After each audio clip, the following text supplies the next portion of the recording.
La semana pasada tuvimos en este espacio al vocero de Ciudadanos Observando, esta organización de la sociedad civil que desde hace mucho tiempo viene documentando pues la actuación en el Poder Legislativo. Particularmente han abordado muchos temas, pero también se han enfocado en gran parte a la actuación del Congreso del Estado. Y bueno, pues él nos denunciaba. Lupillo González decía que de todas estas denuncias que habían presentado en contra de exdiputados locales y que se habían llevado al análisis y a la documentación ante el Instituto de Fiscalización del Estado de San Luis Potosí, el titular, Rodrigo Lecortois, se había comprometido a atenderlas y que hasta el momento pues no veían los resultados. Ya sabes que a nosotros no nos gusta quedarnos con la historia a medias y por eso hemos buscado a Rodrigo Lecortois, el titular del Instituto de Fiscalización del Estado de San Luis Potosí, a quien le agradezco que nos tome la llamada. Buenos días. Hola, ¿qué tal, Erika? Jonathan, ¿cómo están? Muy Buen buenos día. días. Saludos a ustedes y a todo su auditorio. Muchas gracias por la invitación. ¿Qué ha pasado con estos casos de los exdiputados locales? Enumeraba el vocero de Ciudadanos Observando la semana pasada la cantidad de denuncias que había presentado ante el Instituto de Fiscalización del Estado de San Luis Potosí, la documentación que les había presentado, que les había hecho llegar, de aquellos exdiputados que, híjole, tenían acceso a esta bolsa de recurso de gestoría, como le llamaban, y que terminaron pues embolsándosela, que quedó demostrado pues que los presuntos beneficiarios nunca habían recibido un peso, e incluso personas fallecidas que habían ahí firmado cartas de agradecimiento a los diputados, que toda esta documentación se había entregado ante ustedes y que había el compromiso de darle seguimiento. ¿Qué ha pasado con esos casos?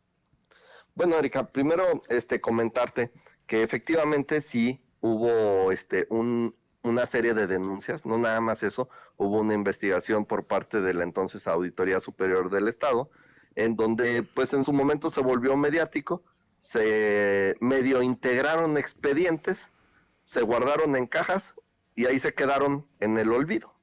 Desde luego que tenemos la responsabilidad, a partir de que un servidor llegó al cargo, de eliminar todo el rezago. ¿Qué sucede? Que pues ahí me aparecían como activos todos estos expedientes, nos pusimos a revisarlos, a echar mano de todo ello para ver que no se nos venza nada, ¿va? Porque todo esto tiene un término, todo esto puede prescribir incluso.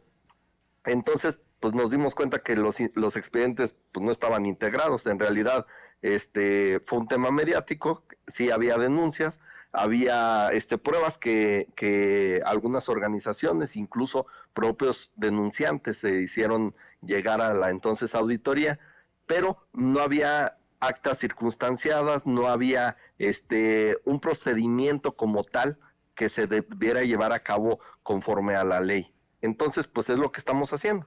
Estamos integrando todos estos expedientes para evitar precisamente que se sustraigan de la justicia todas aquellas personas que defraudaron a la ciudadanía sirviendo un cargo público, ostentando un cargo público, en este caso de diputados o exdiputados, que bueno, se aprovecharon a lo mejor de alguna ventaja que se les daba al ser representantes ciudadanos.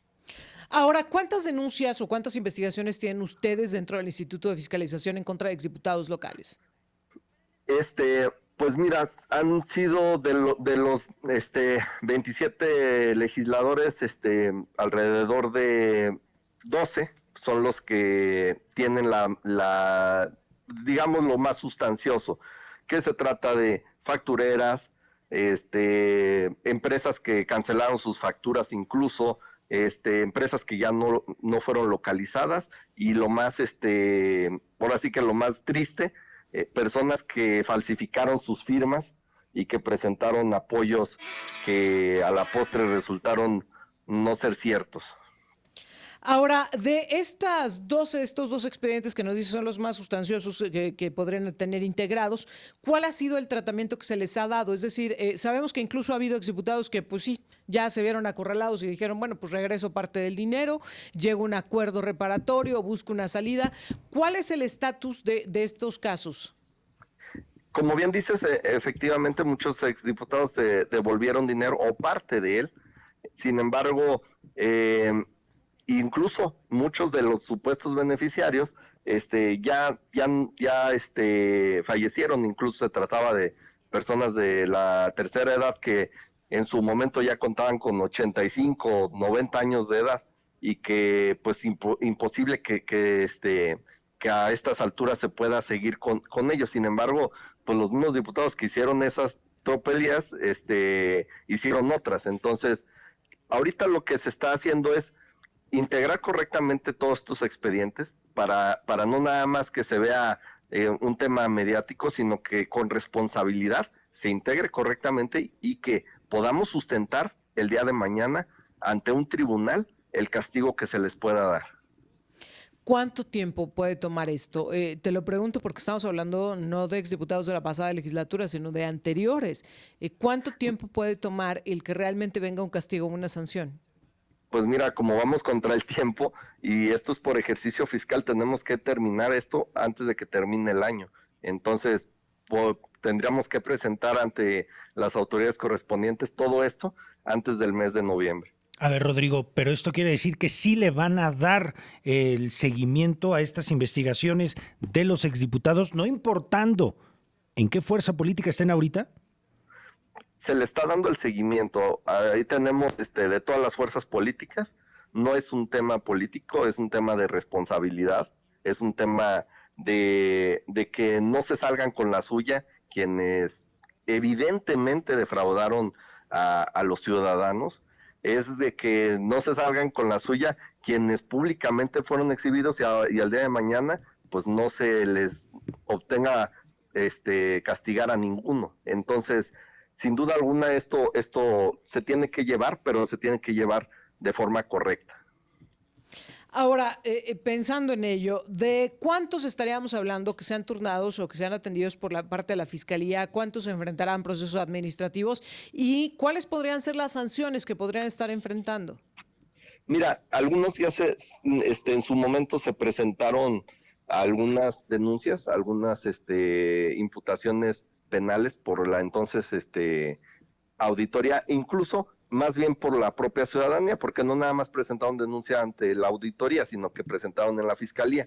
Algunos ya hubo una reparación del daño, ya se arreglaron y ya concluyeron los expedientes. Nosotros nos encargamos de la responsabilidad administrativa, es decir, que regresen el dinero y que además obtengan en su caso una inhabilitación de ser posible. Pensando en ello, a ver, ¿cuál es el mensaje que se quiere mandar a los actuales diputados? Te lo pregunto porque a final de cuentas, si hay impunidad en quienes de manera descarada se robaron el recurso público, aunque hoy ya no tengan estas partidas de gestoría, pues siguen teniendo acceso que a vales de gasolina, que a bonos, que al manejo del recurso, en fin, del Congreso del Estado.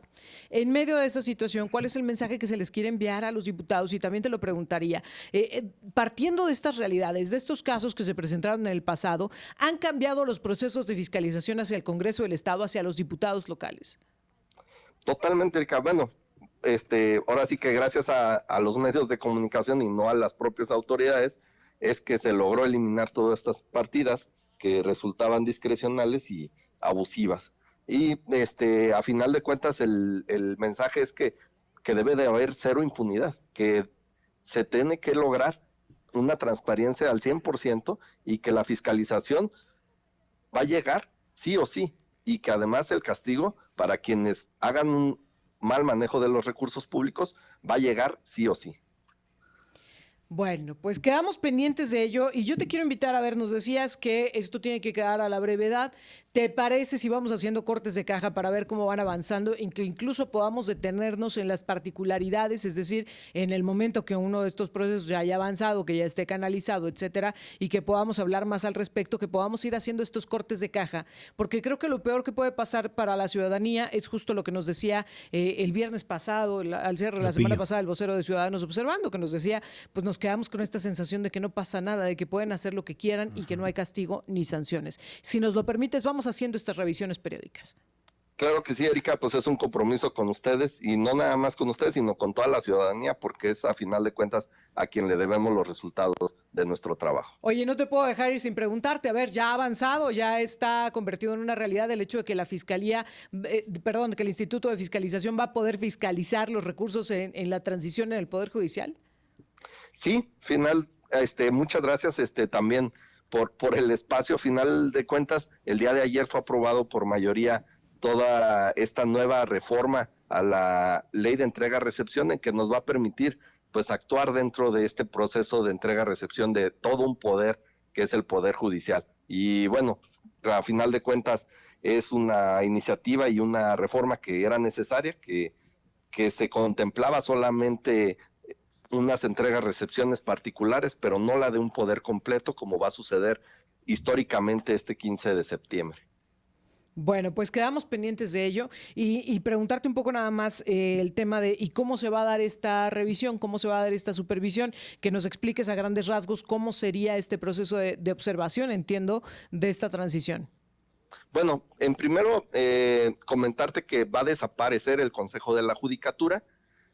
Este Consejo de la Judicatura tenía en sus manos dos temas súper importantes. Uno era los procedimientos de responsabilidad administrativa de los funcionarios del Poder Judicial y por otra parte un área de administración que era la contratación, era los recursos financieros, los recursos materiales, y todo esto pues va a recaer ya en dos nuevas figuras, que es el Tribunal de Disciplina Judicial, que va a llevar a cabo todos estos procedimientos administrativos de responsabilidad, y en un órgano de administración que va a recaer también la contratación y el manejo de recursos. Entonces, esta transición debe de ser completa, debe de ser pues ahora sí que de todos los funcionarios que salen del Consejo de la Judicatura deben de entregar cuentas y cuentas bien hechas. Entonces ahí es donde vamos a entrar como instituto para revisar que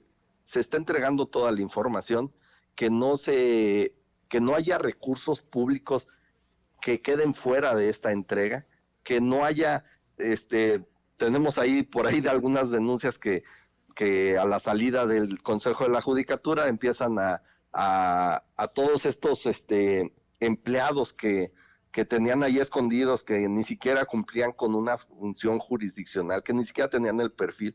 Tenemos denuncias de que hay maestros de educación física, músicos, escondidos en esta estructura que se llamaba Sí. Consejo de la Judicatura, y que hoy los buscan colocar en algún área jurisdiccional, pero pues ya todos los juzgados los están incluso regresando y dicen, pues oye, yo necesito un personal, un abogado que sepa proyectar, o un funcionario, por lo menos un contador, un administrador. Entonces, pues sí, a final de cuentas se va a tener que observar toda esta entrega de recursos materiales, financieros y de personal. Bueno, pues quedamos atentos a ello. Yo te agradezco mucho, Rodrigo Lecortois, el titular del Instituto de Fiscalización en el Estado de San Luis Potosí, que nos permitas conversar contigo y bueno, pues ya te hacía este exhorto de estar platicando de manera periódica. Muchas gracias. Gracias, que estén muy bien, Erika. Jonathan, un saludo para Buen día. ustedes y todo su público.